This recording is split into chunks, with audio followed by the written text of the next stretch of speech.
इसी तरह कर्ण ने सारी दिशाओं में दिग्विजय यात्रा कर सारे राज्यों को अपने अधीन कर लिया था, अर्थात हस्तिनापुर के अधीन कर लिया था। और अंत में कर्ण अपनी सेना को लेकर श्री कृष्ण की नगरी द्वारका पर पहुंचते हैं। देवराज इंद्र के पुत्र अर्जुन के साथ कर्ण की दुश्मनी थी, इसीलिए इंद्र ने जल्द ही कर्ण की दिग्विजय यात्रा का संदेश बलराम जी के पास पहुंचा दिया। अब इंद्र बलराम जी से कहते हैं कि हे बलराम, कर्ण दिग्विजय यात्रा पर निकला है। उसने एक एक करके सारे राज्यों को परास्त कर दिया है और अब उसकी नजरें द्वारका पर है और वो अपनी सेना के साथ द्वारका की ओर बढ़ रहा है।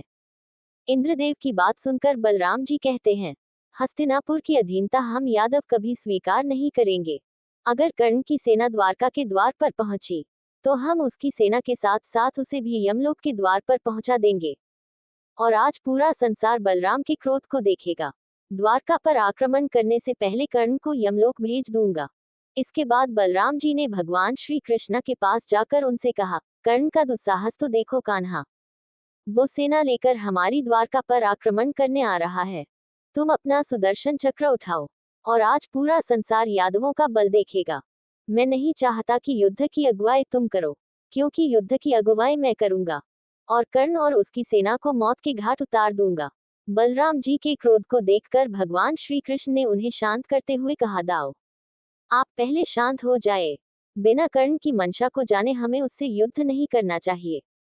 जितना मैं कर्ण को जानता हूँ, वो सभी योद्धाओं से थोड़ा भिन्न है।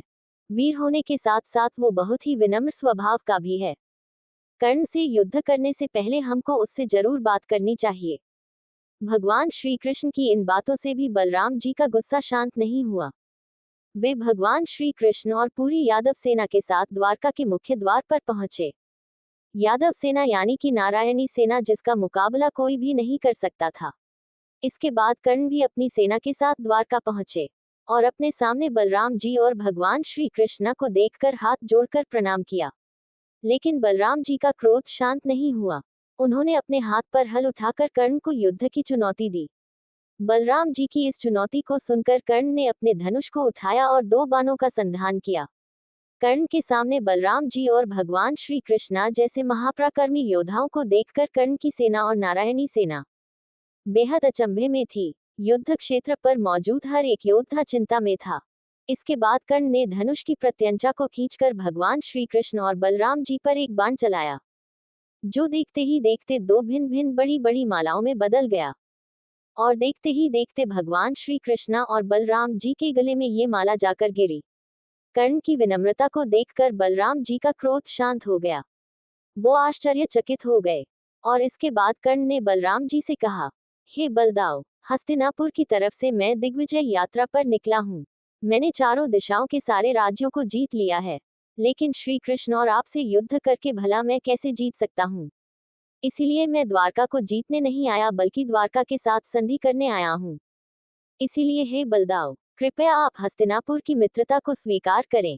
कर्ण की बातों को सुनकर बलराम जी बहुत प्रसन्न हुए। उन्होंने कर्ण से कहा, अद्भुत कर्ण, अद्भुत। तुम्हारी इस विनम्रता को देखकर मैं बहुत प्रसन्न हुआ हूँ। मैंने बहुत से बड़े बड़े पराक्रमी योद्धा देखे, लेकिन उनके अंदर विनम्रता की हमेशा कमी रहती है।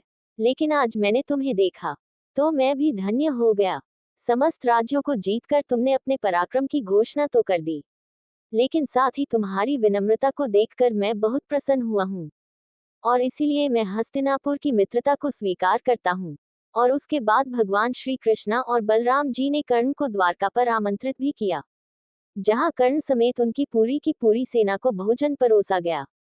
वैसे तो कर्ण ने कई सारे राजाओं को परास्त कर उनके राज्यों को अपने अधीन कर लिया, यानी कि हस्तिनापुर के अधीन कर लिया, लेकिन उसने द्वारका पर आक्रमण नहीं किया और न ही उनसे युद्ध करने की सोची, क्योंकि स्वयं कर्ण भी जानते थे, जहां पर शेषनाग और स्वयं श्री हरि विष्णु के अवतार मौजूद हैं, वहां पर कोई साधारण मनुष्य क्या, देवता तक युद्ध नहीं कर सकते। इस प्रकार कर्ण ने बड़ी ही चतुराई से बिना द्वारिका से युद्ध किए अपनी तरफ मिला लिया। दोस्तों, अगर ये कहानी आपको जरा सी भी अच्छी लगी हो तो वीडियो को लाइक कर हमारे YouTube चैनल को सब्सक्राइब कर बेल आइकॉन जरूर दबाएं। धन्यवाद।